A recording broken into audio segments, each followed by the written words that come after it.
할렐루야. 신실하신 왕 우리 구주 예수 그리스도의 이름으로 문안드립니다. 우리는 더 나은 본향을 향해 가는 순례자의 길을 걷고 있습니다. 때로는 이 땅에 살아가는 동안 많은 아픔, 슬픔, 고통과 눈물이 있지만 언젠가 우리가 가야 할 그 본향에서 우리 사랑하는 모든 성도님들과 또 우리 주님 만나게 되는 소망이 있게 됨을 감사를 드립니다. 그래서 찬양대 찬양 너무 감사하고요. 특별히 저는 한국을 떠난 지 이제 46년이 되었고 92년도에 남가주 얼바인에 위치한 베델 교회에서 선교사로 파송을 받습니다. 크리스천 앤 미셔너리 얼라이언스 미국 교단 선교사로 8년 러시아 칼미키아에서 복음을 전하고 교회 개척 사역을 하는 중에 추방을 받고 2002년부터 투르키에서 약 12년 사역을 했습니다. 20년의 현장 사역과 지금은 미국 본부에서 대표로 섬기고 있습니다. 특별히 내년 2027년 B2N, Blessings to Nations를 우리가 준비하면서 특별히 건너와서 우리를 도우라라는 제목으로 여러분들과 함께 은혜를 나누기를 원합니다. 오늘 본문의 말씀 가운데 사도 바울과 전도 일행이 제2차 전도 여행을 떠날 때 아시아에서 말씀을 전하지 못하게 하심으로 부르기아와 갈라디아 지역으로 향하게 됩니다. 성령 하나님께서 사도 바울과 이 전도 일행에게 격려하고 축복하시고 성령의 능력을 부으시고 말씀을 전할 수 있도록 격려하시는 것이 아니라 아시아 지역에서 복음을 전하지 못하도록 막으셨습니다. 그래서 부르기아와 갈라디아로 향해서 무시아에 이르렀을 때에 오늘날 투르키의 이스탄불이 있는 비두니아 지역에 가서 복음을 전하려고 했으나 역시 예수의 영이 막습니다. 그래서 이 무시아에서 드로아로 내려가서 하나님의 뜻이 무엇인가 기도하고 잠자는 중에 환상 가운데 마게도니아 한 사람이 나타나 이리 건너와 우리를 도우라, 건너와서 우리를 도우라는 한 영혼의 외침을 듣게 됩니다. 적어도 이 외침을 들었을 때에 아마 사도 바울이 생각하기를 얼마든지 주님께서 나에게 직접 말씀하실 수 있을 텐데 바울아 나는 아시아 지역에서 비두니아 지역에서 복음 전하는 것을 원하지 않고 아직은 때가 되지 않았기 때문에 마게도니아 지역에 가서 내가 복음을 전하기를 원한다라고 말씀하실 수 있습니다. 근데 말씀하지 아니하시고 이루어진 한 영혼을 보여주셨습니다. 이 외침이 하나님의 뜻인지 아닌지 분별해야 되겠다. 내가 한번 기도해 봐야 되겠다. 기다리지도 않았습니다. 잃어버린 한 영혼의 외침을 들었을 때 건너와서 우리를 도우라 라는 그 외침을 들었을 때 이 외침이 곧 하나님께서 저들에게 복음을 전하라고 부르신 줄로 인정하고 즉시 마게도니아로 가게 됩니다. 우리는 하나님의 뜻을 알기를 원하고 또 각 개인과 가정과 교회를 향하신 하나님의 선하시고 기뻐하시고 온전하신 뜻이 무엇인지 분별하기를 원합니다. 또 하나님의 뜻이 알고 순종하고 결단하기를 원합니다. 때로는 하나님께서 말씀을 통해서 때로는 잃어버린 한 영혼의 부르짖음을 통해서 우리에게 오늘도 말씀하십니다. 여호와 하나님께서 마지막 때 하나님의 나라가 완성되기 위한 하나님의 꿈이 있습니다. 그 꿈은 마지막 때 어떤 현상들이 일어날 것인가에 대해서 예수 그리스도께서 말씀하시고 이미 임한 하나님의 나라와 장차 완성될 하나님 나라 사이에 살고 있는 저와 여러분들을 향해서 음부의 권세가 이길 수 없는 교회로 우리를 부르시고 왕 같은 제사장의 직분을 주시면서 하나님의 나라가 계속해서 확장되도록 우리를 부르신 줄로 믿습니다. 그래서 이 마지막 때에 어떤 현상들이 일어날 것인가 2000년 전에 제자들도 궁금했던 것 같아요. 주님, 마지막 때 어떤 징조들이 일어나겠습니까? 주님 다시 오실 때 어떤 징조들이 일어나겠습니까? 라고 질문할 때 수많은 사람들을 미혹해 하는 거짓 선지자들이 나타날 것이다. 오늘 우리가 SNS를 통해서 인스타그램이나 페이스북이나 또 유튜브를 통해서 듣는 수많은 이 홍수처럼 밀려오는 이 정보 가운데 거의 50% 이상은 페이크, 거짓 뉴스라고 말합니다. 그래서 믿는 자라도 하나님의 뜻을 알지 못하도록 우리를 미혹해 하고 있는 수많은 거짓 뉴스, 미혹의 영이 역사하고 있는 시대를 살아가고 있습니다. 첫째 난리와 기근, 지진, 산불, 수많은 어떤 난리의 소문을 들을 뿐만 아니라 나라가 나라를 대적하고 민족이 민족을 대적하는 전쟁의 소식을 듣고 있습니다. 그래서 마태복음 24장 14절에 주님께서 이 천국 하나님 나라의 복음이 모든 민족에게 증언되기 위하여 온 세상에 전파되리니 그제야 끝이 오리라. 우리 주님이 오시고 하나님의 완성이 되는 것에 대한 예언의 말씀을 하셨습니다. 2000년 동안 우리 주님께서, 신랑 되신 우리 주님께서 신부된 저와 여러분을 만나기를 위해 지금도 기다리고 계십니다. 초대교회 성도들의 인사가 뭐였지요? 아람 언어로 마라나타였습니다. 우리 주님 오시옵소서. 우리 같이 옆에 있는 분들과 인사해 볼까요? 마라나타. 이것이 초대교회 성도들의 인사였어요. 헤어질 때도 마라나타, 만날 때도 마라나타. 근데 주님이 안 오시는 거예요. 분명히 주님께서 내가 속히 오리라 말씀하셨고 이 세대가 지나가기 전에 오리라 말씀하신 주님께서 왜 오시지 않는가? 이 로마 제국의 무서운 박해, 핍박 가운데서도 믿음을 지키기가 쉽지 않은 시대를 살아가고 있는 초대교회 성도들은 곧 주님이 오실 거를 기대했습니다. 그래서 그들의 인사는 마라나타, 마라나타였어요. 근데 주님이 안 오시니까 주님이 오시기를 그토록 사모하고 기다렸던 베드로조차도 편지를 보내면서 주님께는 하루가 천년 같고 천년이 하루 같으면 잊지 마라. 주님은 모든 영혼들이 다 구원받기를 원하신다라고 고백하고 편지를 보낸 베드로조차도 왜 주님 안 오시는가 아마 궁금했으리라고 생각합니다.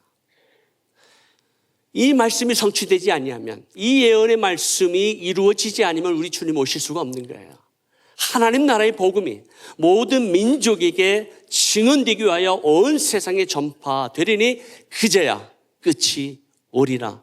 아멘입니다.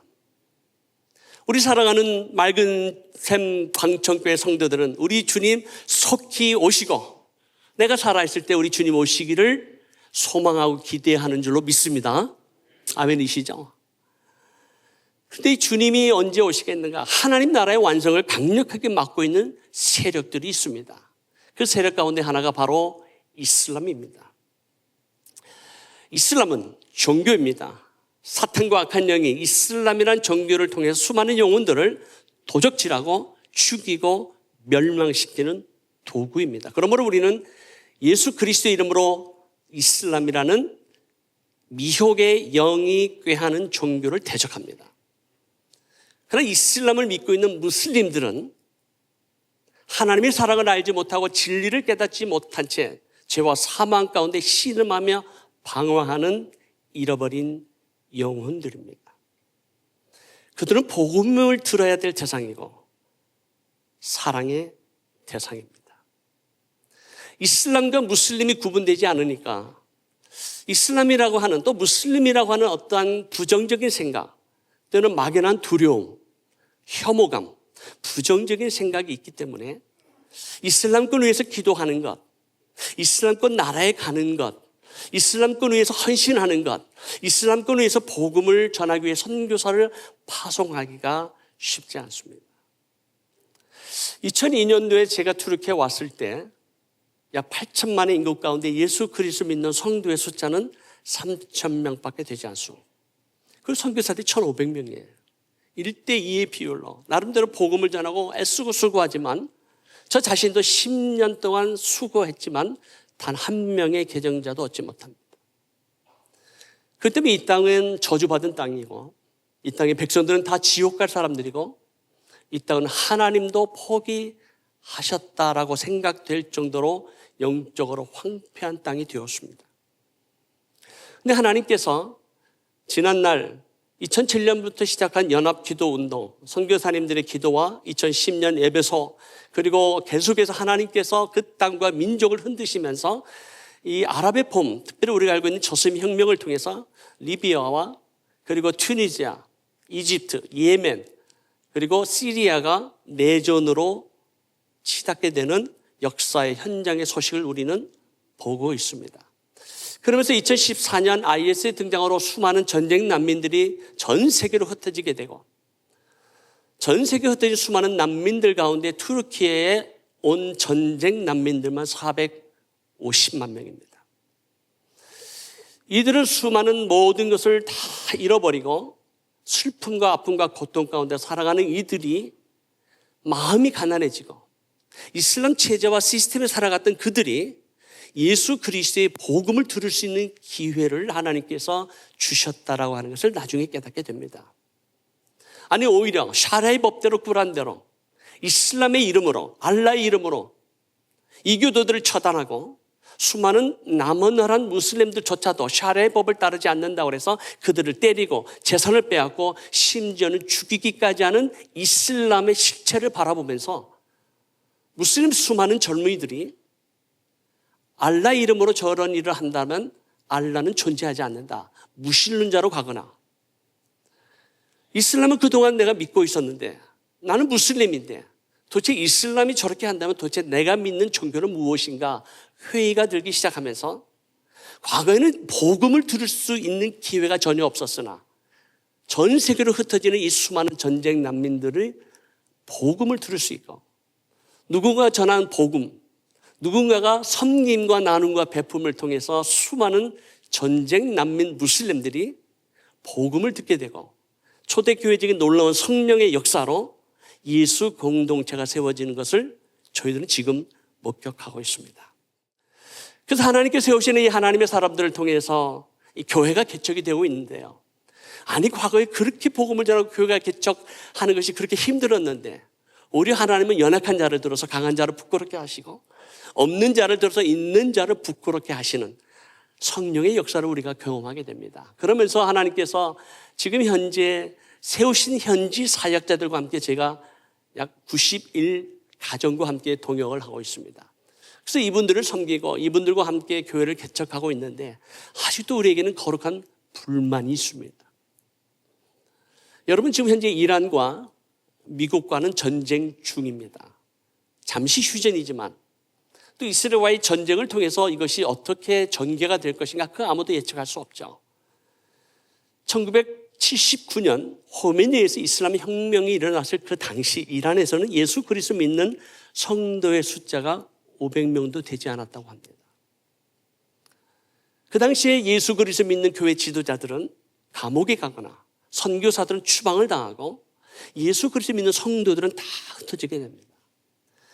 마치 이슬람 국가가 되었고 이슬람 혁명이 일어났기 때문에 그 그루터기 같은 아주 작은 소수의 그리스도인들이 과연 살아남을 수 있겠는가라고 생각을 했는데 수많은 성도들은 흩어지고 지도자는 잡혀가고 감옥에 갔을지 모르지만 성령 하나님은 추방되지 않았습니다. 그래서 지금 현재 세계에서 가장 빠르게 성장하는 교회가 이란 교회입니다. 매년 20%씩 성장하고 현재 이란의 지하교회 성도들만 적어도 300만 명이 넘습니다. 그럼 여러분도 어떻게 반응하셔야 돼요? 와 그러셔야 되는 거예요. 얼마가 아니라고요? 300만 명이 넘어요. 이슬람 국가에서. 여러분 이집트도 이슬람 국가예요. 마가가 전했던 그 복음이 로마 제국의 그 무서운 핍박과 박해 속에서도 오스만 제국의 그 무서운 압제 속에서도 살아남고 견디며 믿음을 지켰던 성도들이 이집트 1억의 인구 가운데 예수 믿는 성도는 1,400만 명이 넘습니다. 콥틱 교인이 900만 명이요. 400만 명의 약 개신교 성도들입니다. 어떻게 반응하셔야 돼요? 이게 하나님의 역사예요.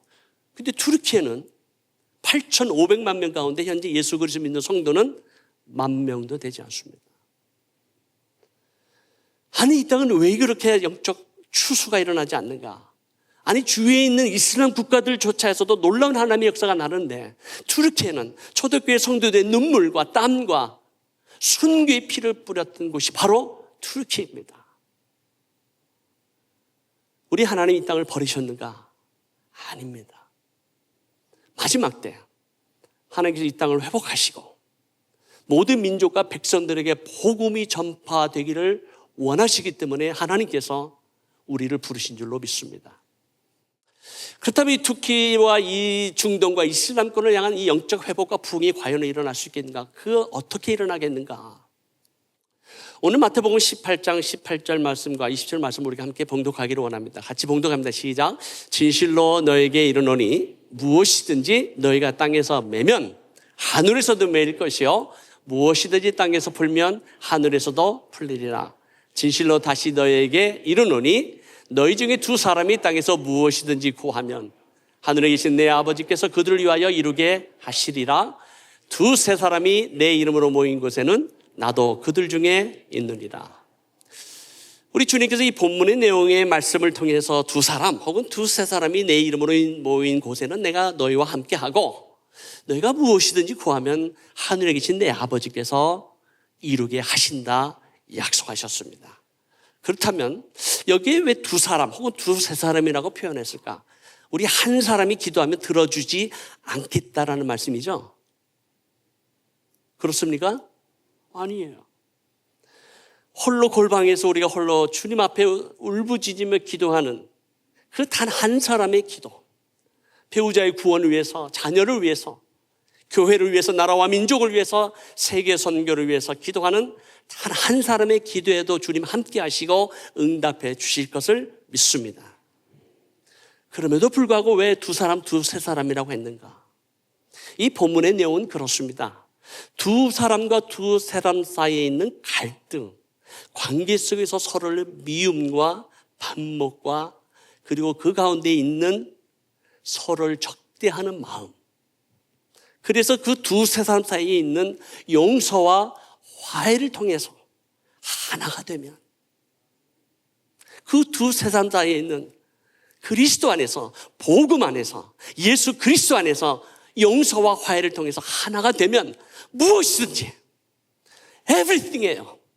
무엇이든지 너희가 땅에서 매면 하늘에서도 매일 것이요 무엇이든지 땅에서 풀면 하늘에서도 풀리리라 약속하셨습니다. 이것이 주님의 약속이에요. 그러나 그 전제가 뭐예요?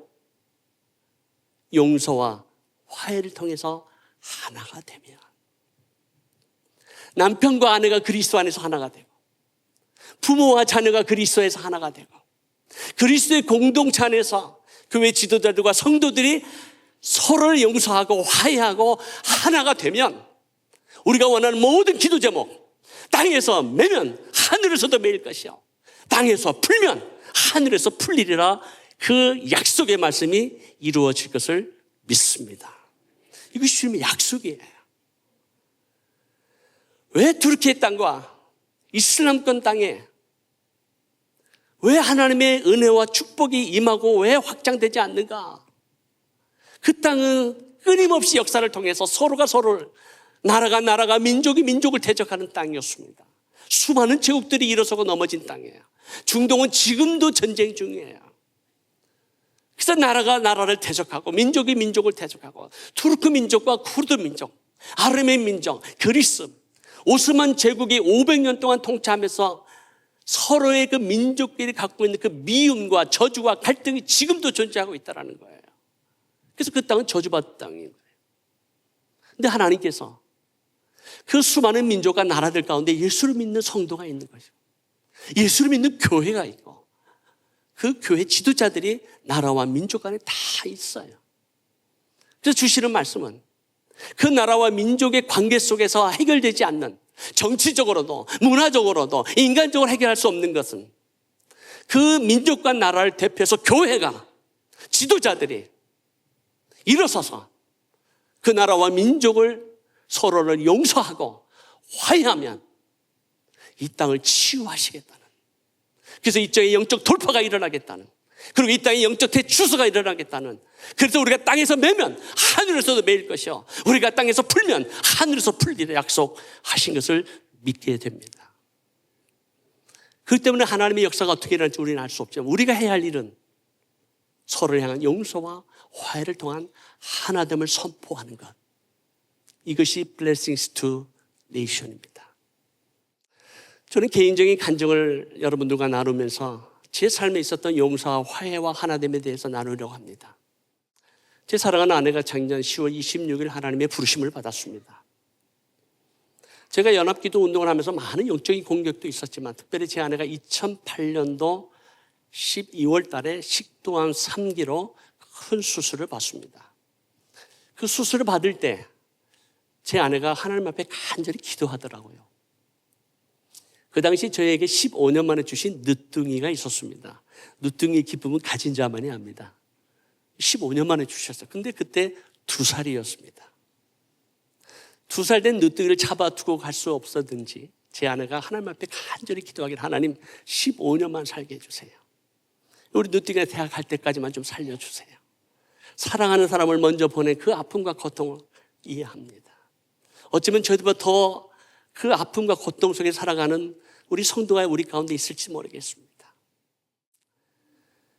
하나님께서 마치 제 아내의 기도를 히스기야가 15년 생명의 연장을 위해서 기도한 것처럼 간절히 기도했을 때 하나님께서 그 기도에 응답하셨습니다. 정확하게 15년을 살게 해주세요. 그래서 2023년 12월 생일 그 다음 날 제 아내가 쓰러집니다. 유와 식도를 연결한 그 부분에 조금씩 이것이 이제 구멍이 생기면서 기도에 위산과 담즙이 올라오면서 폐로 다 퍼지게 됩니다. 폐가 다 망가져서 숨을 쉴 수 없는 상태에서 의식을 잃고 쓰러지게 됩니다.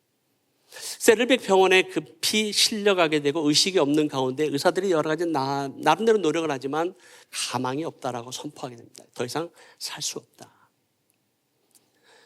그래서 저희 아들과 또 우리 며느리와 또 손주들을 불러놓고 의식이 없이 쓰러진 제 아내에게 마지막 인사를 하도록 합니다. 병실에서 울음바다가 되고 할머니에게, 엄마에게 마지막 인사를 합니다. 그리고 임종 예배를 준비하게 되었습니다. 금요일 날 제가 섬기는 담임 목사님과 또 우리 목회자들이 와서 이제 임종 예배를 드리기 위해서 오셨는데, 담임 목사님께서 기도하시더니 그리고 그냥 가시는 거예요. 임종 예배로 봐주지 않으시고. 그러면서 하시는 말씀이 아직은 때가 아닌 것 같다. 저는 좀 이해하지 못했습니다. 그래서 그날 철야기도 하면서 하나님 조금만 더 살려주실 수 없을까요? 의식이 있을 때 마지막으로 아내에게 사랑한다는 말을, 우리 자녀들이 엄마 아빠에게 마지막 인사라도 할 수 있도록 조금만 더 살려주실 수 없을까요? 놀랍게도 그 다음날 의식이 돌아오고 70일 동안 ICU에 있었는데 결국은 2발로 걸어 나오는 기적의 역사를 하나님께 베푸십니다. 감사합니다. 그래서 의사들도 놀래더라고요. 그리고 1년 10개월을 살려주셨어요. 그 1년 10개월 동안 무슨 일이 있었냐면, 저희가 처음 선교지로 갔을 때 저희 선교 팔러시가 저희들의 자녀가 6살 초등학교 1학년이 되면 러시아에서 교육을 받을 수가 없었기 때문에 모든 시스템이 다 망가졌거든요. 그래서 독일에 있는 선교사 자녀로 보내서야만 합니다. 그래서 이 아이들을 6살 때 헤어질 때 참 저희가 많이 울기도 했고 아이들이 참 많이 울었습니다. 그래서 우리가 아이를 볼 수 있는 것은 1년에 봄, 여름, 겨울 방학 때만 볼 수 있었고, 그리고 그들이 고등학교 졸업하고, 그리고 미국에 가서 대학을 졸업하고 직장 생활하고 결혼하고 자녀들을 갖게 되었는데, 이제 엄마의 마지막이라고 생각했는지 2 아들이 저희들에게 와서 고백한 내용이 있었습니다. 엄마, 아빠, 우리가 어렸을 때 헤어질 때 6살 때 우리는 마치 엄마 아빠로부터 버림받은 것 같았다.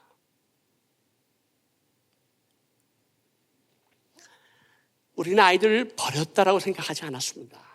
어쩔 수 없는 선택이었고 아이를 보낼 수밖에 없었는데 아이들은 그 깊은 상처가 있었음을 전혀 얘기하지 않았습니다. 왜 너희들이 얘기하지 않았니? 그랬더니 엄마 아빠 걱정할까 봐. 근데 엄마의 마지막이라고 생각했는데 그걸 고백하는 거예요. 제가 눈물을 흘리면서 우리 아이들의 용서를 구합니다. 미안하다. 잘못했다. 그때 비로소 우리 두 아들과 저희가 서로를 용서하고 화해하고 하나가 되는 은혜를 주셨습니다. 이것 때문에 하나님께서 더 살려주셨구나. 그리고 병상에 누워있는 아내와 저는 참 행복한 시간을 보냈습니다. 선교사기 때문에 목사기 때문에 우리가 가야 하는 길이 당연히 십자가의 길이고 선교의 삶이 그렇게 넉넉하지 않았습니다. 그러나 그것이 오히려 우리에게는 영광이요 은혜요 축복이라고 믿었기에 아내에게도 그것을 강요했고 아내가 경험하는 많은 상처와 아픔과 그 슬픔을 남편이 좀 더 넉넉한 마음으로 감싸주지 못하고 배려하지 못했던 못난 남편의 모습을 하나님께서 저를 알고 회개케 하시고 아내에게 용서를 구합니다. 여보 미안하다. 그 기간을 통해서 남편과 아내가 용서와 화해를 통해서 하나가 되는 은혜를 허락해 주셨습니다. 사랑하는 성도 여러분, 우리가 열방과 민족을 위해서 기도하고 우리의 자녀를 위해서 염려와 걱정이 있고 앞으로 미래에 대한 많은 근심과 걱정이 있습니다. 우리가 교회가 하나님의 존귀하게 쓰임받기를 원합니다. 그러나 우리가 지금도 분명하게 잊어야 될 것은 우리가 먼저 그리스도 안에서 서로를 향한 용서와 화해를 통한 하나됨을 이룰 때 우리의 원하는 모든 기도의 제목이 응답될 줄로 믿습니다. 그래서 2027년 우리가 Blessings to Nations를 준비하는 것은 그 나라의 민족과 나라 간에 있는 갈등, 반목, 미움, 저주가 아니라 이제는 그리스도의 이름으로 서로 축복하고 하나님의 은혜가 임하고 하나님의 축복이 임하고 그래야 마지막 때 하나님의 나라가 완성되기 위한 이 마지막 영적 전쟁에서 이슬람과의 영적 전쟁에서 이제는 미움과 저주가 아닌 용서와 화해, 복음 안에서의 사랑을 외치면서 그 땅에 하나님의 은혜와 축복이 임하도록 우리는 선포하며 기도하는 것입니다. 바로 그 연합기도에 우리 사랑하는 맑은샘 광천교회 성도님들을 초청합니다. 적어도 60대 이상 되신 분들은 시간과 재정에 여유가 있으시잖아요. 여러분은 기도하실 수 있잖아요. 건강이 허락하신다면 오셔서 함께 기도해 주시고 당연히 장로님들, 당회원 장로님들은 먼저 깃발을 들고 오셔야 되고 40명 선착순인데 80명 선착순으로 해서 적어도 버스 2대가 동원돼서 투르키에 있는 성도들과 아프가니스탄, 이란, 이라크, 시리아에서 온 난민 성도들과 중국에서, 중남미에서, 동남아시아에서, 아프리카에서, 중동에서, 한국에서, 미국에서 이 땅의 영적 회복과 부흥을 위해서 함께 달려오는 성도들 7,000명이 함께 기도할 수 있다면 우리 하나님 얼마나 기뻐하시겠습니까? 우리 4월 22일부터 26일까지 각 어느 건별로 호텔에서 모일 것입니다. 그리고 우리는 이틀에 걸쳐서 이 아스펜도서라고 하는 고대 극장, 바로 초대교회 성도들이 화형을 당하고 초대교회 성도들이 십자가형을 당하고 짐승의 밥이 됐던 바로 그 역사의 현장, 예배자가 없는 그곳의 예배자로, 기도자가 없는 그곳의 기도자로 2000년 동안 찬양의 음성을 듣지 못했던 바로 그것에서 여호와 하나님의 온 민족 나라와 백성들이 여호와 하나님을 찬양하는, 보호자에 앉으신 여호와 하나님과 어린 양을 찬양하는 그 감격의 예배의 순간에 내가 참여할 수 있다라고 하는 것은 놀라운 하나님의 은혜요 축복인 줄로 믿습니다. 우리는 십자가 안에서 용서와 화해로 하나됨을 선포할 것입니다. 나라와 민족 간에 그들의 교회 지도자를 초청할 것이고 전 세계에 있는 우리 교회 지도자들과 성도들이 그들을 위하여 축복할 것입니다. 그래서 그 하나님의 꿈, 열방과 민족과 백성과 방언, 그 누구도 헤아릴 수 없는 하나님의 백성들이 보호자에 앉으신 여호와 하나님과 어린 양을 찬양하는 그 하나님의 꿈을 우리가 조금이라도 살아있을 때 경험할 수 있다면 얼마나 우리에게 큰 은혜가 되겠습니까? 사랑하는 성도 여러분, 이제 교회의 앞으로의 중추적인 역할을 해야 될 우리 40대, 50대 우리 집사님들, 권사님들, 그리고 청년 세대가 이제는 함께 일어나서 온 세대가 이제는 열방과 모든 민족을 가슴에 끌어안고 함께 기도하고 우리의 기도의 지경이 넓어지고 이제는 이 지역 복음만뿐만 아니라 그리고 사마리아인 저 북한 땅만이 아니라 동시에 저 땅끝까지 우리가 함께 기도하고 함께 그 땅을 밟고 순회하며 기도하고 함께 복음을 전하는 마지막 때에 왕 같은 제사장의 사명을 감당하는 우리 맑은샘 광천교회 성도님들 되시기를 주님의 이름으로 축복합니다. 건너와서 우리를 도와주십시오. 기도하겠습니다.